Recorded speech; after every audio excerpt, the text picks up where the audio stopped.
শুভেচ্ছা। বাঙালিয়ানার প্রদোষে সংবাদে স্বাগত। শুরুতেই জেনে নিচ্ছি সংবাদ শিরোনাম। ডেঙ্গুতে আরও 2 জনের মৃত্যু। নবী অবমাননার জের বাড়িঘর ভাঙার পর এলাকা থেকে জিনিসপত্র সরাচ্ছেন হিন্দুরা।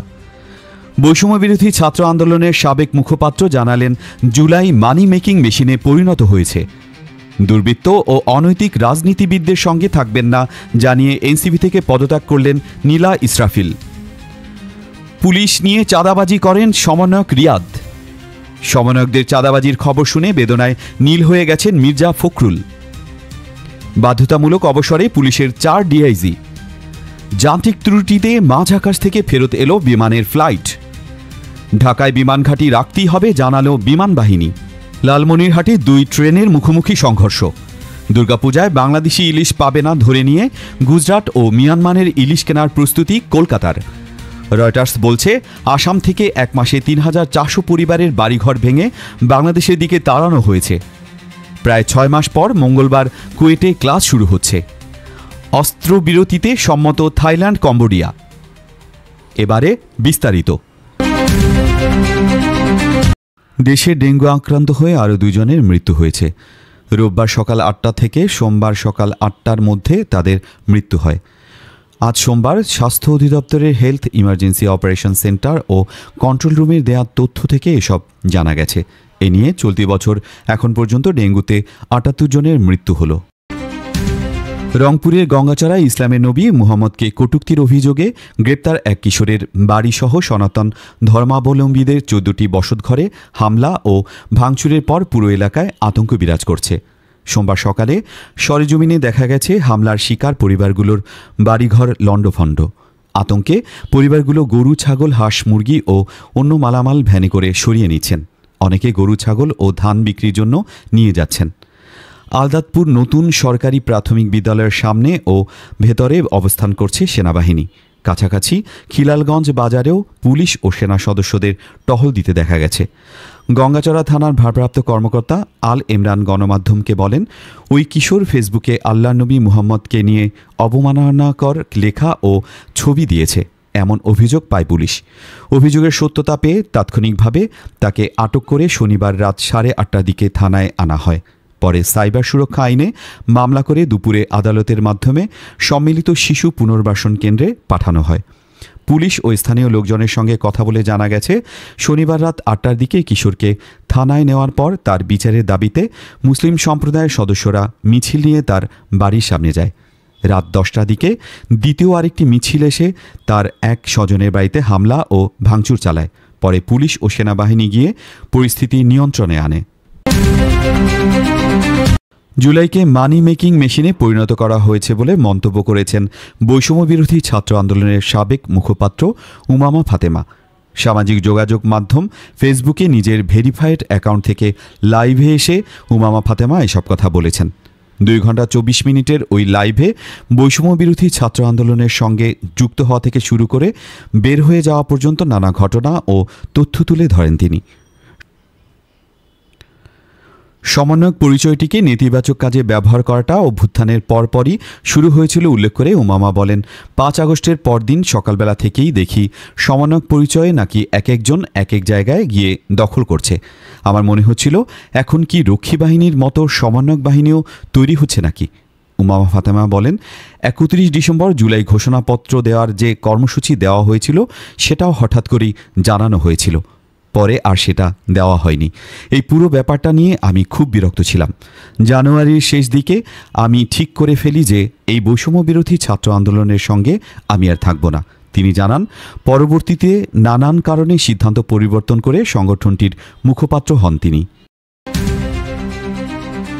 জাতীয় নাগরিক পার্টির সঙ্গে সম্পর্ক ছিন্ন করেছেন দলটির আলোচিত নেত্রী নীলা ইসরাফিল।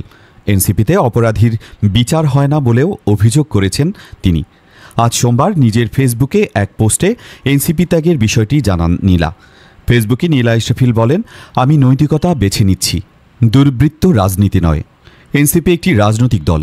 যেখানে অপরাধীর বিচার হয় না, যেখানে একজন নারীকে হেনস্থার পরেও অপরাধীর পক্ষে নীরবতা পালন করা হয়, সেই জায়গায় আমি এক মুহূর্ত থাকতে পারি না। তিনি আরও বলেন, একজন নারীকে অপমান, নিপীড়ন ও সামাজিকভাবে ধ্বংসের চেষ্টা করা যে ব্যক্তিটি করেছে তার বিরুদ্ধে যখন কোনো শাস্তিমূলক পদক্ষেপ নেওয়া হয় না, বরং সে দলীয় ছত্রছায়ায় বুক ফুলিয়ে ঘুরে বেড়ায়, সে দল আর কোনো মতাদর্শ বা ন্যায় বিচারের প্রতিনিধিত্ব করে না। এর আগে এনসিপি নেতা সারওয়ার তুষারের বিরুদ্ধে অশালীন প্রস্তাব আর যৌন হেনস্থার অভিযোগ আনেন নীলা। সারওয়ার তুষার তা অস্বীকার না করলেও তুষারের বিরুদ্ধে দৃশ্যমান সাংগঠনিক ব্যবস্থা নেয়নি এনসিপি। আওয়ামী লীগের আন্তর্জাতিক বিষয়ক সম্পাদক শাম্মী আহমেদের বাসা থেকে 10 লাখ টাকা চাঁদা নেওয়ার আগে সেখানে পুলিশ নিয়ে যান বৈষম্য বিরোধী ছাত্র আন্দোলনের কয়েকজন নেতা। ওই নেতাদের মধ্যে সংগঠনটির সম্মিলিত বেসরকারি বিশ্ববিদ্যালয় শাখার যুগ্ম আহ্বায়ক আব্দুর রাজ্জাক বিন সুলাইমান ওরফে রিয়াদও ছিলেন। পলাতক আসামিরা আছেন এমন তথ্য দিয়ে 17 জুলাই ওই বাসায় পুলিশ নিয়ে যান রিয়াদসহ কয়েকজন নেতা। তখন তারা নিজেদের সমন্বয়ক পরিচয় দিয়েছিলেন। তবে সেদিন ওই বাসায় কোনো পলাতক আসামিকে না পাওয়ায় পুলিশ সদস্যরা ফিরে যান। তখন শাম্মী আহমেদের স্বামী সিদ্দিক আবু জাফরকে মামলায় জড়ানো ও গ্রেপ্তারের হুমকি দিয়ে 10 লাখ টাকা চাঁদা আদায় করেন বৈষম্যবিরোধী ছাত্র আন্দোলনের ওই নেতারা। মূলত আতঙ্ক তৈরি করতেই পুলিশ সদস্যদের মিথ্যা তথ্য দিয়ে ওই বাসায় নিয়ে ঢাকা মহানগর পুলিশের অতিরিক্ত কমিশনার অপরাধ ও অপারেশনস মোহাম্মদ নজরুল ইসলাম গণমাধ্যমকে বলেন, আমার কাছে মনে হয়েছে এই ছেলেরা তাদেরকে ভয় দেখানোর জন্য পুলিশকে ট্রাম্প কার্ড বানিয়েছে। পুলিশকে নিয়ে গিয়ে দেখিয়েছে আমরা কিন্তু যখন তখন আপনাকে ধরিয়ে দেব। এর পরদিনই টাকা নেন। এই তথ্য পুলিশ জানতে পেরে ঘটনাস্থল নজরদারিতে রাখছিল। সর্বশেষ গত শনিবার যখন আবার টাকা নিতে যান, সেই তথ্য পেয়ে তাদেরকে হাতে নাতে ধরে ফেলি। বৈষম্যবিরোধী আন্দোলনের কর্মীর চাঁদাবাজির ঘটনা তুলে ধরে বিএনপি মহাসচিব বলেছেন, আজ যখন পত্রিকা খুললাম বেদনায় একেবারে নীল হয়ে গেছি। দেখলাম 5 জন সমন্বয়ককে গ্রেপ্তার করেছে পুলিশ। তারা জোর করে একটি বাড়ি থেকে একজন সাবেক সংসদ সদস্যের কাছ থেকে 50 লাখ টাকা আদায় করেছে। এই কি পরিণতি? এটি কি আমরা চেয়েছিলাম? দেশের মানুষ কেউ কি এটা চেয়েছিল? এত তাড়াতাড়ি যদি এই ঘটনা ঘটে, 1 বছরও হয়নি, তাহলে আমাদের ভবিষ্যৎ কি? আজ সোমবার জাতীয় জাদুঘরের সামনে যুবদলের গ্রাফিতি আর্টসের উদ্বোধনী অনুষ্ঠানে তিনি একথা বলেন। তিনি বলেন, গোটা বাংলাদেশ তরুণদের দিকে তাকিয়ে আছে, কিন্তু দুঃখ হয় জোর গলায় বলতে পারছি না এদেশ নতুন করে গড়ে উঠবে। দেশে এমন অবস্থা তৈরি করা হচ্ছে যাতে ফ্যাসিস্টদের নতুন করে সুযোগ তৈরি করে দিতে পারে। বাংলাদেশ পুলিশের উপমহাপুলিশ পরিদর্শক ডিআইজি পদের 4 কর্মকর্তাকে বাধ্যতামূলক অবসরে পাঠিয়েছে সরকার। আজ সোমবার স্বরাষ্ট্র মন্ত্রণালয়ের জননিরাপত্তা বিভাগ থেকে পৃথক প্রজ্ঞাপনে এ তথ্য জানানো হয়েছে। অবসরে পাঠানো ডিআইজিরা হচ্ছে ঢাকা রেঞ্জ ডিআইজির কার্যালয়ে সংযুক্ত ডিআইজি আতিকা ইসলাম, রেলওয়ে পুলিশ ঢাকায় সংযুক্ত ডিআইজি মোহাম্মদ মাহবুব আলম, শিল্পাঞ্চল পুলিশে সংযুক্ত ডিআইজি মোহাম্মদ মনির হোসেন ও পুলিশ টেলিকম ঢাকায় সংযুক্ত ডিআইজি AKM নাহিদুল ইসলাম। প্রজ্ঞাপনে বলা হয়েছে, সরকারি চাকরি আইনের বিধান অনুযায়ী জনস্বার্থে সরকারি চাকরি থেকে তাদের অবসরে পাঠানো হয়েছে। যান্ত্রিক ত্রুটির কারণে বিমান বাংলাদেশ এয়ারলাইন্সের ঢাকা দাম্মাম রুটের একটি ফ্লাইট মাঝ আকাশ থেকে হজরত শাহজালাল আন্তর্জাতিক বিমানবন্দরে ফেরত এসেছে। আজ সোমবার বিকেল 3:30টার দিকে দাম্মামের উদ্দেশ্যে ছেড়ে যাওয়া BG 349 ফ্লাইটটি 1 ঘন্টার মতো আকাশে ওড়ার পর বিকেল 4:33 ঢাকায় ফিরে আসে। বিমান বাংলাদেশ এয়ারলাইন্স সূত্রে জানা গেছে, ফ্লাইটটি পরিচালিত হচ্ছিল বোয়িং 777ER উড়োজাহাজ দিয়ে, যার ধারণ ক্ষমতা প্রায় 450 জন। ফ্লাইটে যাত্রী সংখ্যাও ছিল প্রায় পূর্ণ। উড্ডয়নের পর কেবিন প্রেসারের একটি বিপদ সংকেত শনাক্ত হওয়ায় পাইলট ঢাকায় ফিরে যাওয়ার আসার সিদ্ধান্ত নেন। রাজধানীর আকাশ প্রতিরক্ষা ও নিরাপত্তা নিশ্চিত করতে ঢাকায় জঙ্গি বিমান ঘাঁটি রাখা অত্যাবশ্যক বলে মন্তব্য করেছেন বাংলাদেশ বিমান বাহিনীর এয়ার কমডোর শহীদুল ইসলাম।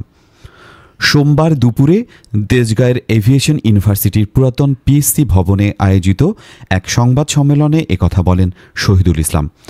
ঢাকা থেকে জঙ্গি বিমান প্রশিক্ষণ ঘাঁটি সরানো হবে না উল্লেখ করে শহীদুল ইসলাম বলেন, যুদ্ধবিমান পরিচালনায় বিশাল জায়গার প্রয়োজন হয়। পাশাপাশি রাজধানীর আকাশ প্রতিরক্ষা নিশ্চিত করতেও এই ঘাঁটি অত্যন্ত গুরুত্বপূর্ণ। সংবাদ সম্মেলনে উপস্থিত ছিলেন মাইলস্টোন স্কুল অ্যান্ড কলেজের প্রিন্সিপাল জাহাঙ্গীর আলম। তিনি জানান, ঘটনার দিন স্কুলে 738 শিক্ষার্থীর মধ্যে উপস্থিত ছিলেন 538 জন। লালমনিরহাটে দুটি ট্রেনের মুখোমুখি সংঘর্ষের ঘটনা ঘটেছে। এতে দুটি বগি উল্টে গেছে। আজ সোমবার দুপুর 2টার দিকে লালমনিরহাট রেল স্টেশনের উত্তর পাশে বিডার গেট এলাকায় এ ঘটনা ঘটে। এতে লালমনিরহাট বুড়িমারি রেলপথে রেল চলাচল বন্ধের পাশাপাশি লালমনিরহাটে মিশন মোড় থেকে শহরমুখী প্রধান সড়ক বিডার গেট দিয়ে বন্ধ হয় যাতায়াত। ফলে সৃষ্টি হয়েছে ভোগান্তি। জানা গেছে, স্টেশনের ভুল সিগন্যালের কারণেই এই ঘটনা ঘটে। রেলওয়ে কর্তৃপক্ষ ও স্থানীয়রা জানায়, লালমনিরহাট রেলওয়ে স্টেশনে লালমনি এক্সপ্রেস 6 ঘন্টা দেরিতে প্রবেশ করে। পরে ট্রেনটিকে কর্তৃপক্ষ স্টেশনের ওয়াশপিটে নিতে থাকে। এ সময় বুড়িমারি থেকে ছেড়ে আসা পার্বতীপুরগামী 66 নম্বর কমিউটার ট্রেন বিডিআর গেট এলাকায় লালমনি এক্সপ্রেসকে ধাক্কা দেয়। এতে এক্সপ্রেস ট্রেনটির দুটি এসি বগি উল্টে যায়। এ সময় বুড়িমারি থেকে ছেড়ে আসা ট্রেনটির কয়েকজন যাত্রী আহত হয়, তবে গুরুতর আহত হওয়ার খবর পাওয়া যায়নি। কলকাতায় এবারের দুর্গাপূজায় পদ্মার ইলি যাওয়ার সম্ভাবনা অত্যন্ত কম, আর সেই শূন্যস্থান পূরণ করছে মায়ানমার ও গুজরাটের ইলিশ। ভারত বাংলাদেশের রাজনৈতিক টানাপোড়েন ও যোগানের অনিশ্চয়তা বাজারের চিত্রটাই পাল্টে দিয়েছে। গুজরাটের নর্মদা নদী থেকে আরব সাগর পেরিয়ে আসা ইলিশ এখন ট্রাক ভর্তি করে প্রতিদিন যাচ্ছে কলকাতায়। বড় সাইজের ডিমওয়ালা ইলিশের দাম 900 থেকে 1000 টাকা কেজি, আর ডিম না থাকা মাছগুলো বিক্রি হচ্ছে 1200 থেকে 1400 টাকা। বাজারে আগে থেকে বিক্রি হওয়া মিয়ানমারের হিমায়িত ইলিশ প্রায় 625 টন মজুত আছে। স্থানীয়ভাবে ধরা পড়া ডায়মন্ড হারবার ও দীঘার ছোট ইলিশ 600 থেকে 800 টাকা কেজি দরে বিক্রি হচ্ছে, আর ওজন যদি 1 কেজির বেশি হয় তবে দাম 1800 পর্যন্ত উঠেছে। অন্যদিকে বাংলাদেশ থেকে পদ্মার ইলিশ রপ্তানি নিয়ে রয়েছে অনিশ্চয়তা। কূটনৈতিক সম্পর্কে টানাপোড়েন এবং স্থানীয় চাহিদা মেটাতে বাংলাদেশের রপ্তানিকারকরা আপাতত দ্বিধাগ্রস্ত। তাছাড়া পদ্মায় এই সময় বড় ইলিশের সংকটও রয়েছে।